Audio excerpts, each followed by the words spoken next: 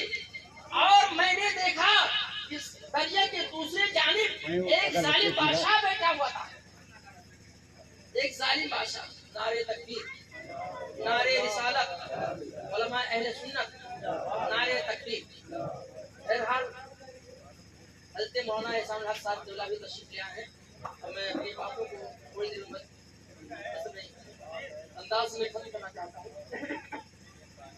اب حضرت موسیٰ علیہ السلام کو حضرت خضر علیہ السلام نے فرمایا, کہا دیکھو ہم نے اس کشتی کو اس لیے اختیار کیا تھا, ایک غریب انسان کشتی تھی, وہی اسی کشتی کے ذریعے اپنے زندگی کا گزارا کیا کرتا تھا, وہی ذریعے معاش تھی. اور ظالم بادشاہ دوسری طرف بیٹھا ہوا تھا, جس کی کشتی کو نیا دیکھا کرتا تھا اس کو چھین لیا کرتا تھا. تو ہم نے اعتراض اس لیے کیا, اس کشتی میں سوراخ اس لیے کیا تاکہ جب ظالم بادشاہ اسے کشتی کو دیکھے تو اعتراض سمجھ کر کے پھٹے ہوئے کشتی کو دے کر کے وہ جو ہے اس کو نہ چھینے, اس طرح اس کی روزی روٹی بچ جائے. تو ہم نے اس کی روزی روٹی بچائی. اچھا کیا کہ نہیں اچھا کیا؟ کہا حضور آپ نے بہت اچھی کیا, غریب انسان کی آپ نے روزی روٹی کو بچا لیا, اسے کشتی کو بچا کر کے اسے ذریعہ معاش کو بچا لیا, اس سے بہتر کیا ہو سکتا ہے؟ پھر کہا دیکھو ہم نے جو بچوں کو قتل کیا تھا وجہ یہ ہے کہ بچہ بھلے ہی بھولا بھالا اور بہت ہی خوبصورت بچوں میں لگ رہا تھا, لیکن 4-5 سال کا بچہ تھا. اس کے پیشانی پر کافر لکھا ہوا تھا. کیا لکھا ہوا تھا؟ کافر لکھا ہوا تھا. اور جب وہ بچہ بڑا ہو جاتا وہ خود کافر رہتا اور لوگوں کو بھی کافر بنا دیتا. اس لیے ہم نے بچپن ہی میں شروع ہی میں اس کو قتل کر دیا تاکہ نہ وہ کافر, تاکہ وہ بڑا نہ ہو اور نہ وہ لوگ گمراہ کر سکے. تو میں نے شروع ہی میں اس کو قتل کر دیا, کچھ لوگوں کو ختم کیا. کیا اچھا کیا کہ نہیں اچھا کیا؟ کہا حضور آپ نے بہت اچھا. بہرحال اب حضرت موسیٰ علیہ السلام کو تیسری بات بتاتے ہیں. کہتے ہیں جو ہم نے دیوار کو سیدھی کی وجہ یہ ہے اس دیوار کے مالک 2 یتیم بچے تھے. ان بچوں کے والدین فلاں غزوے میں شہید ہو چکے ہیں اور ان کے والدین نے اس دیوار کے نیچے سونے چاندی ہیرے جواہرات جمع کر رکھے اپنے بچوں کے. کس کے لیے جمع کیے ہیں؟ بچوں کے لیے. اور دونوں بچے احرام اور حریم نام کے کہاں پر رہتے ہیں؟ مدینہ شریف سے. اور ابھی بچے چھوٹے بچے ہیں, نابالغ بچے ہیں, اور اگر یہ دیوار سیدھی نہ کیے ہوتے تو گاؤں والے اس پر قابض ہو جاتے. جب یہ دیوار گر جاتی برسات کی وجہ سے گاؤں والے اس پر قابض ہو جاتے اور بچوں, یتیم بچوں کے مال و اسباب کو لے جاتے اپنے گھر میں اور بچے محروم ہو جاتے. اس لیے ہم نے جو ہے اس دیوار کو سیدھی کر دیا تاکہ جب تک بچے بالغ نہ ہو جائیں تب تک یہ دیوار سیدھی کری ہو. تو ہم نے اچھا کیا کہ نہیں اچھا کیا؟ بھلے ہی گاؤں والوں نے کھانا نہیں دیا, پانی نہیں دیا, لیکن ہم نے گاؤں والوں کی کشتی, گاؤں والوں کی دیوار کو نہیں سیدھی کیا, بلکہ مدینہ شریف میں جو احرام اور حریم نام کے 2 بچے رہتے ہیں ان کے لیے ہم نے سیدھی کیا, یتیم کے مال کو بچایا ہے. کیا ہم نے اچھا کیا کہ نہیں اچھا کیا؟ کہا حضور آپ نے بہت اچھا کیا. اگر آپ نے اس دیوار کو سیدھی نہ کیے ہوتے واقعی میں وہ دونوں بچے محروم رہ جاتے. تو حضرات گرامی اب حضرت موسیٰ علیہ السلام کو علم لدنی حاصل ہو گیا, علم باطنی حاصل ہو گیا. اب وہاں سے واپس آتے اللہ کی بارگاہ میں پہنچتے, یا اللہ میں نے دیکھ لیا واقعی میں پورے دنیا میں ایسے ایسے عالموں کو, ایسے ایسے متقی پرہیزگار کو, ایسے ایسے علم لدنی حاصل کرنے والوں کو پیدا کیا ہے کہ ہم حیران اور تعجب پڑ گئے. معزز سامعین اکرام, دیکھو اللہ والوں کی نگاہیں جو ہے ظاہر کو بھی دیکھا کرتی ہیں اور باطن کو بھی دیکھا کرتی ہیں. اس لیے ہم اللہ والوں سے محبت کریں. اللہ تبارک تعالیٰ قرآن مقدس میں ارشاد فرماتا ہے, قل ان کنتم تحبون اللہ فاتبعونی یحببکم اللہ ویغفر لکم ذنوبکم واللہ غفور رحیم. اے میرے محبوب آپ لوگوں سے فرما دو, اے لوگوں اگر تم اللہ کو راضی کرنا چاہتے ہو کوئی اور راستہ نہیں, فاتبعونی میرے نقش قدم پر چلو, یحببکم اللہ اللہ تم سے محبت کرنے لگ جائے گا, ویغفر لکم ذنوبکم اور اللہ تمہارے سارے گناہوں کو معاف کر دے گا, واللہ غفور رحیم اور اللہ بخشنے والا مہربان. لہٰذا ہم زیادہ ٹائم نہیں دیں گے, اللہ کی بارگاہ میں دعا کریں گے کہ اللہ تبارک تعالیٰ ہم لوگوں کو ایک اور نگرائے, صراط مستقیم پر چلنے کی توفیق اور فرمائے. اہل خانہ نے کیوں نہیں آج اس محفل کو منعقد کیا, عالی جناب محمد شیر محمد بھائی نے اس محفل کو منعقد کیا، اللہ تبارک تعالیٰ ان کی محفل کو قبول فرمائے اور اس کے ذریعے سے ان کے سارے کاموں میں آسانیاں پیدا فرمائے اور ہر مشکلات کو آسانی میں بدل دے اور خیر و برکات سے نواز دے، ہر منت و مراد کو پورا فرمائے۔ وآخر دعوانا الحمدللہ رب العالمین۔